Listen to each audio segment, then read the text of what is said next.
উৎসব হবে ঘোষণার পরে রাজার অমর্ত্য গোপনে রাজার কানে রাখেন সাবধান বাণী। এরা যে বিচার চায়। রাজা হাসেন, বলেন, কিসের বিচার? অমাত্য কম্পিত কণ্ঠে বলেন, এরা যে আগুন হয়েছে।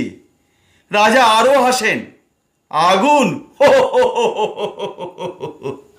কতদিন ওই আগুন জেলেই বিরিয়ানি বানাবে নবমীতে, দেখো। রাজার বুদ্ধির প্রশংসা করে অমাত্য। পৌঁছে যান নতুন পোশাক কেনার জন্য। কি আশ্চর্য, সর্বত্র শোক বিক্রি হচ্ছে। কি নেবেন দাদা? ওই কালোটা? ওটার নাম নির্ভয়া? ওই দিকে বাঁদিকেরটা? ওইটা তিলোত্তমার মায়ের অশ্রু। নিয়ে যান না, এই উৎসবে এবার এটাই ট্রেন। ওইটা পছন্দ? ওইদিকে কোণেরটা? ওটা তিলোত্তমা। না না, দাম বেশি নয়, কেবল বিচারটুকু পেলেই। অমাত্য সন্ত্রস্ত, দৌড়ে পালান। যেখানেই যান বিকট পচা গন্ধ, লাশের গন্ধ, দুঃখের গন্ধ, শোকের গন্ধ। নাক টিপে শ্বাসরুদ্ধ করলেও সে গন্ধ চাপা যায় না। তবুও উৎসব হবে, উৎসব হবেই।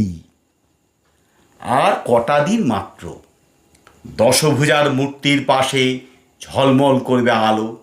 সেই আলোর পাশে এসে দাঁড়াবে শোক, পড়ে থাকবে লাভা।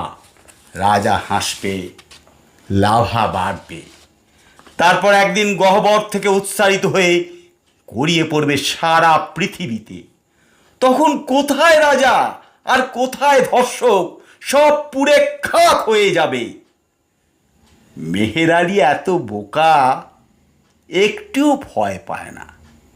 শুধুই সকলকে ধরে ধরে বলে, জানো না, বোধনের পরে বিসর্জন হয়, বিসর্জন। মেহের আলী রাজাকেও বলে, জানো না, উৎসবের আয়োজন চলছে, ভীষণ রকমভাবে উৎসবের আয়োজন চলছে।